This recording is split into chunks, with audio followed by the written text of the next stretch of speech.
Hello and welcome. इस lecture में हम लोग पढ़ने जा रहे हैं रिजॉल्विंग पावर के बारे में। हमने पहले एक एक टॉपिक पढ़ा था limit of resolution. Limit of resolution कुछ उसी से रिलेटेड है ये रिजॉल्विंग पावर। और इसमें हम लोग रिजॉल्विंग पावर पढ़ेंगे optical instrument like telescope and microscope. Telescope और माइक्रोस्कोप के बारे में we will study in detail in ray optics.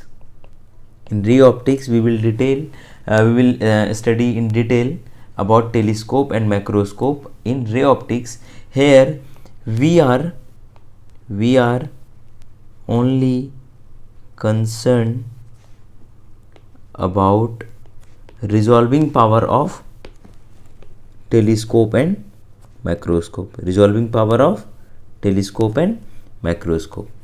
So let's start. हम लोगों ने पहले ही पढ़ रखा है कि अगर दो पॉइंट हैं, दो ये पॉइंट सोर्स हैं, पॉइंट सोर्स अगर इन्हें व्यू किया जाता है एक कॉन्वेक्स लेंस के द्वारा या फिर सर्कुलर अपर्चर के द्वारा circular aperture or this is convex lens. ठीक है, so the image of this point won't be a image of the point source won't be an image of the point source won't be a point, rather it will be a disk, and this happens due to diffraction. तो यहाँ पे हमने एक relay criteria के बारे में पढ़ा था। रिले क्राइटेरिया के बारे में कि कब रिजॉल्व किया जा सकता है, कब नहीं किया जा सकता है, और कब अच्छे से रिजॉल्व किया जा सकता है और कब जस्ट रिजॉल्व किया जा सकता है। तो हम लोग रिले क्राइटेरिया में हमने देखा था कि the two point source can be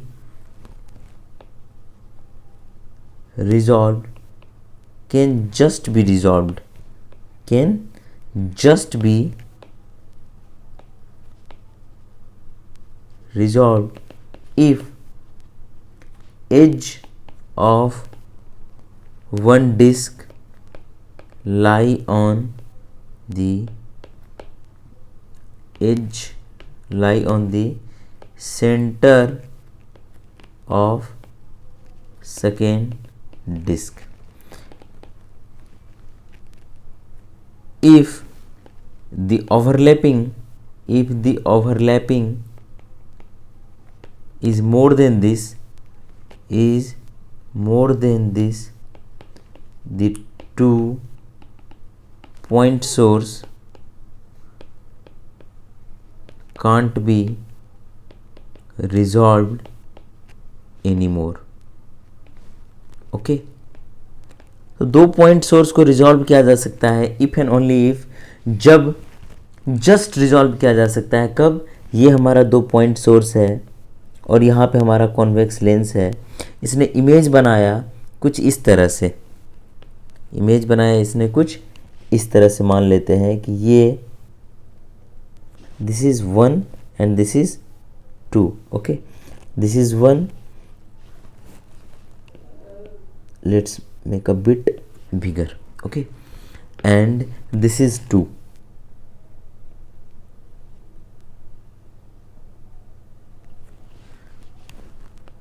So this is the case where source can be just resolved. Okay, if condition is like this, this is our source and this is convex lens and condition is like this.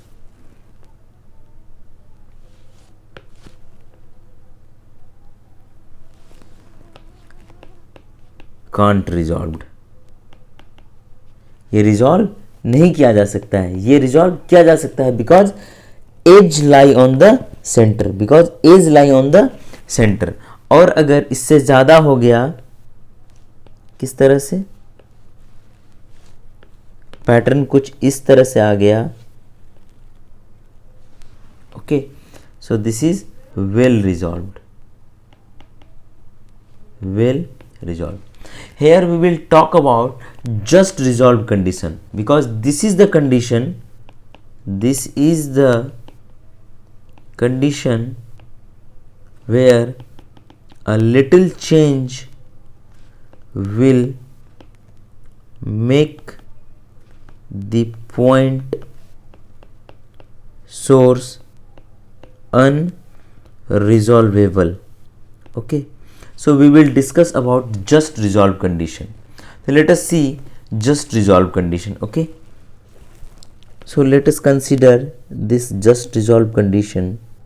This is our two disk. Okay, this is our two disk. यहाँ पे हम लोग जानते हैं कि ये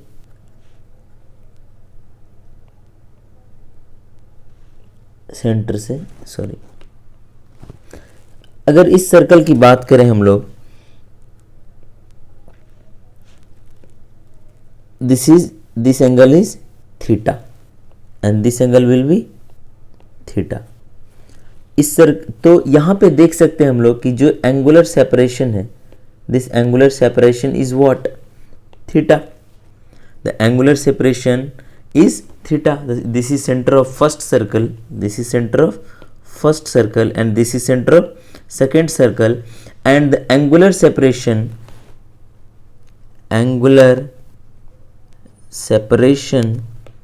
between center of first disk and second disk is theta. But from here we already know sin theta equal to 1.22 lambda by a.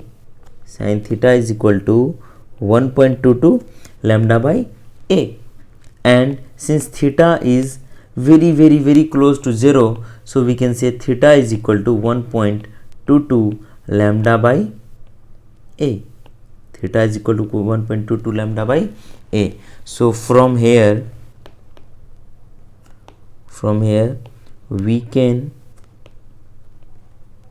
conclude that two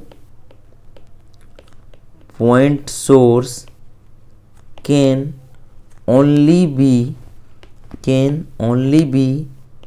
resolved if the angular separation between the disk image, between their disk image, 2-point source can only be resolved if the minimum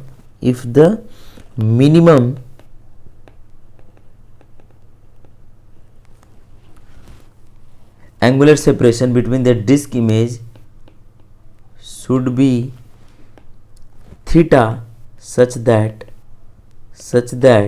theta is equal to 1.22 lambda by a. A is what? A is dimension or diameter of circular hole or diameter of convex lens, whatever is used. And lambda is what? Lambda is wavelength. And a is diameter of circular hole if hole is used or diameter of convex lens if lens is used. तो यहाँ से हमने देखा कि जो angular separation है वो होना चाहिए 1.22 लैम्डा बाय ए। इससे अगर कम होगा, if theta is less than 1.22 lambda by A, so not resolved, not resolved and condition will be like this. Okay, if theta is equal to 1.22 lambda by a, this is just resolved and condition will be like this.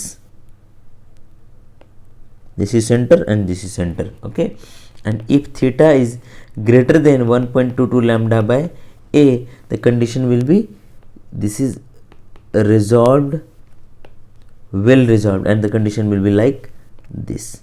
Okay, यहाँ से हमने limit of resolution देख लिया। अब यहां से देखते हैं, and this theta is called limit of resolution, limit of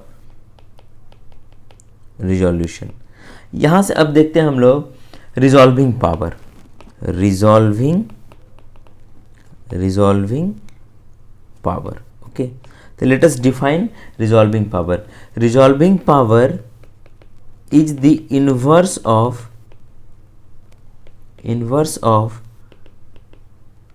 distance or angular separation between two objects which can be just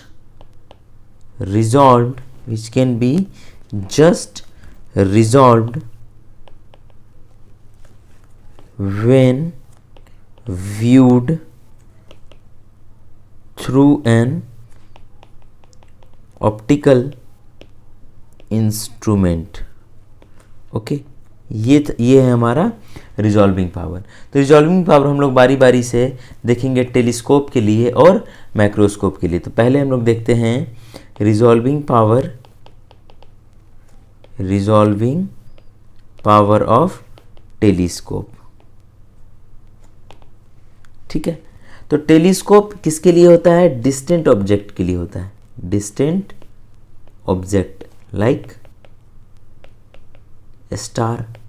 ठीक है, जो कि which subtends very less angle, that is theta. बहुत छोटा एंगल बनाते हैं स्टार, क्योंकि ये अगर दो स्टार है हमारे तो इनको बहुत ज़्यादा दूर ट्रैवल करना होता है। तो आप देख सकते हो, यू कैन सी कि अगर डिस्टेंस कम हो, if this is theta 1 and distance ज़्यादा हो, this is theta 2, so theta 1 will be very very greater than theta 2. So since a star is very far away from us, so a star subtend very small angle at our eyes or at any optical instrument. Okay, at our eyes or at any optical instrument. Our eye is also a type of optical instrument using converging lens. Okay, so that is a different subject. Okay, तो यहाँ से हम लोग देखते हैं कि resolving power equal to क्या होगा। तो resolving power of telescope equal to what? Inverse of angular separation, inverse of limit of resolution और मिनिमम एंगुलर सेपरेशन। तो यहाँ से हम लोग रिजॉल्विंग पावर ऑफ टेलीस्कोप को लिखेंगे 1/θ and 1/θ will be equal to what? Theta equal to क्या होता है? 1.22 lambda by A. So 1/θ will be equal to A divided by 1.22 lambda. This is resolving power, this is resolving power of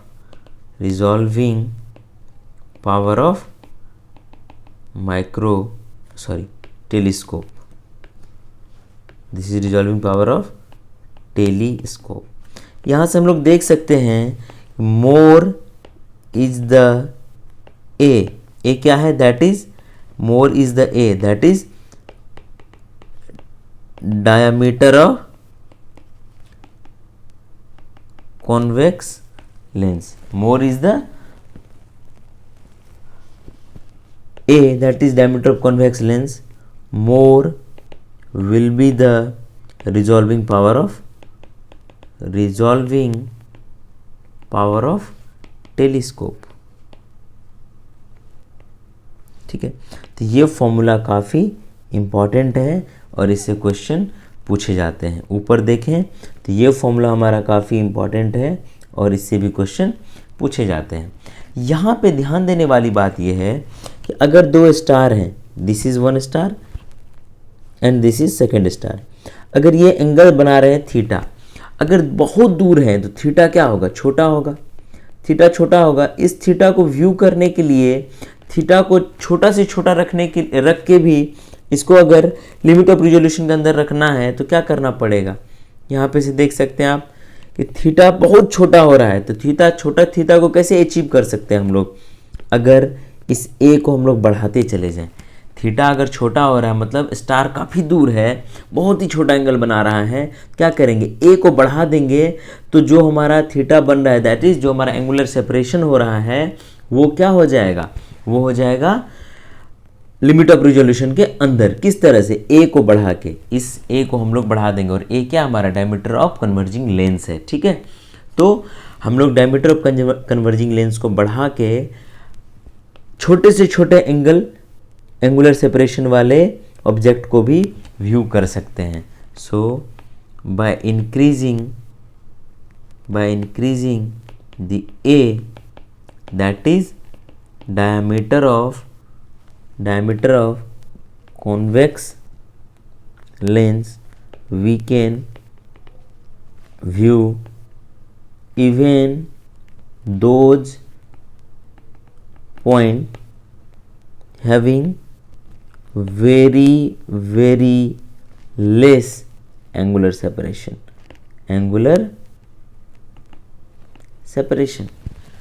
this is why, इसीलिए this is why powerful telescope uses large convex lens. Okay, तो ये हो गया। इसके बाद हम लोग पढ़ने जा रहे हैं माइक्रोस्कोप के बारे में, जिस तरह से यहाँ हमने देखा टेलीस्कोप के केस में इन्वर्स ऑफ क्या था, एंगुलर सेपरेशन था, उसी तरह से यहाँ डेफिनेशन में अगर आप देखने जाएंगे, डेफिनेशन में देखिए कि क्या है, इन्वर्स ऑफ डिस्टेंस और एंगुलर सेपरेशन। तो टेलीस्कोप में क्या हो रहा है, टेलीस्कोप में हो रहा है इन्वर्स ऑफ एंगुलर सेपरेशन, लेकिन माइक्रोस्कोप में क्या होता है, माइक्रोस्कोप में होता है inverse of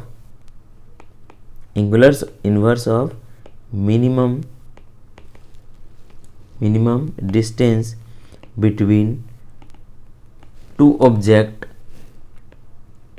such that they can be resolved, and this minimum distance is given by abs criterion. ठीक है, इसको एकदम याद रखना है और डायरेक्टली इस पे क्वेश्चंस पूछे जाते हैं। ठीक है, इसलिए मैं इसको हाईलाइट कर दे रहा हूं। ठीक है, तो ये क्या कहता है कि the minimum distance that will be required to resolve two object will be equal to d equal to lambda by 2 mu sine theta. ये रहा हमारा एब्स क्राइटेरियन का formula, d equal to lambda divided by 2 sine theta. ठीक है, तो यहाँ से हम लोग रिजॉल्विंग पावर क्या लिख सकते हैं, रिजॉल्विंग पावर यहाँ से क्या लिख सकते हैं, 1/d equal to 2 mu sine theta divided by lambda.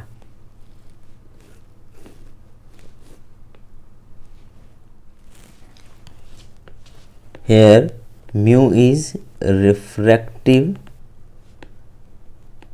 index of medium and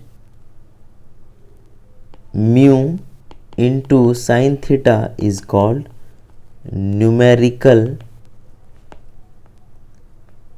aperture. Okay, and theta is what? It is half the angle of light rays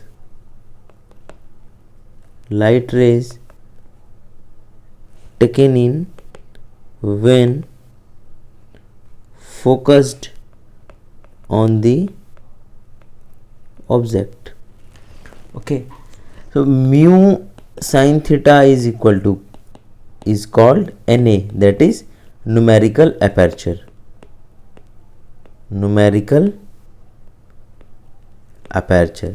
So for higher resolving power,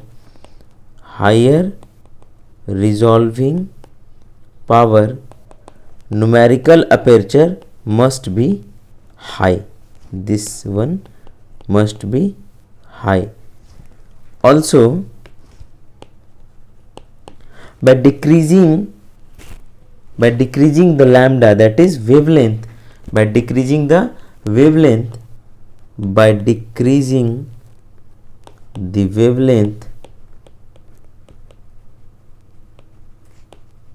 we can achieve higher resolving power.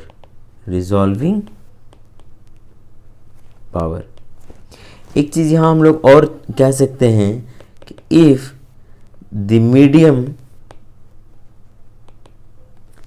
has very high refractive index,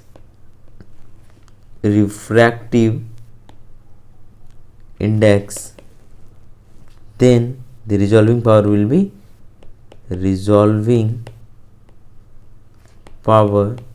will be high. ठीक है, और इसी का एक example है oil immersion microscope.